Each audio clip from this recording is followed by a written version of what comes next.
Welcome back to Learning with a Difference. Thought of the day for school morning assembly. And the thought is forgiveness is a virtue of the brave. Means forgiving is one of the most important virtue.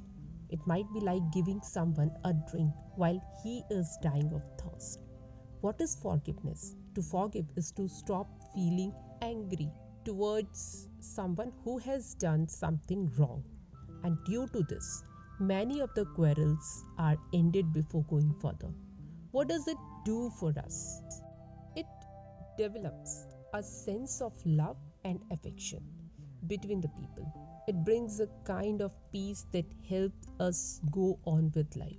Dear friends, there is no alternate of forgiveness, although it cannot back the damage, but it allows us to move forward in our lives.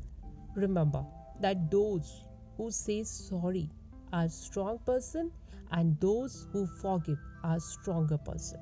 We must develop and maintain the capacity to forgive and feel like brave. Thank you.